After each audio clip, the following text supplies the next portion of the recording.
Hello and welcome to Al Monitor Brief. It's May 9th. I'm Kristen Tallman.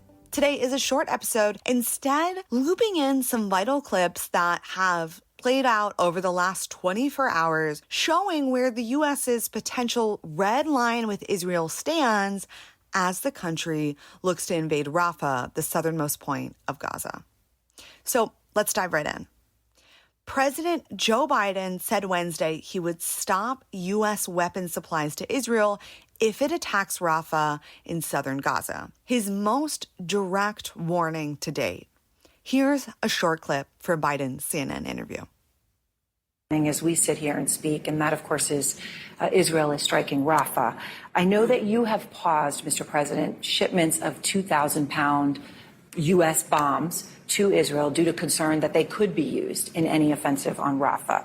Have those bombs, those powerful 2,000-pound bombs, been used to kill civilians in Gaza? Civilians have been killed in Gaza as a consequence of those bombs and other ways in which they go after population centers. And I made it clear that if they go into Rafah, they haven't gone into Rafah yet. If they go into Rafah, I'm not supplying the weapons that have been used historically to deal with Rafah, to deal with the cities, to deal with that problem. We're going to continue to make sure Israel is secure in terms of Iron Dome and their ability to respond to attacks like came out of the Middle East recently.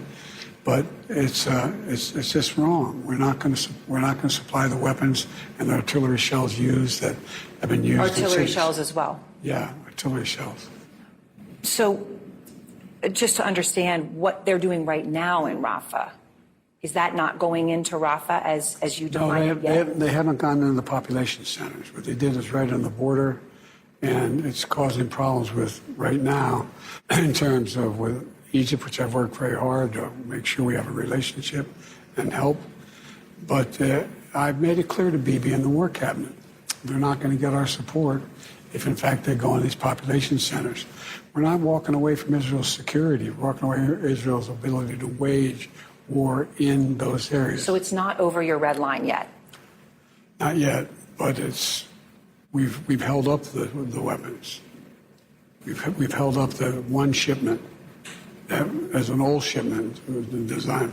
We held that up. And I want to ask you one more thing, if I may. The images that people see out of Gaza are horrific. The UN's talking about, some of these mass graves and the summary executions that there's been evidence of, torture. The images of children, it breaks anyone's heart to look at it. And obviously, we've seen that frustration here in the U.S. on college campuses.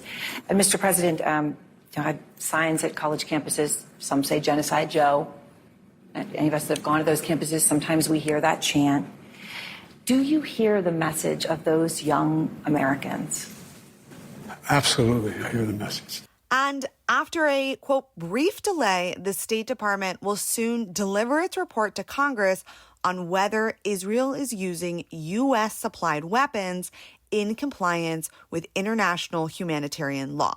The department will miss its May 8th deadline to submit the report required under a national security memorandum known as NSM 20 that President Biden issued in February.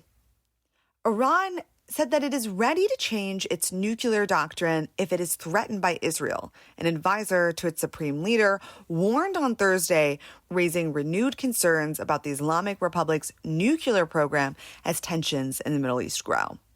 In North Africa, where political speech is often harshly policed, football stadiums have long been an exception. Now, fans are using that same freedom to express solidarity for the Palestinians amid the Gaza war.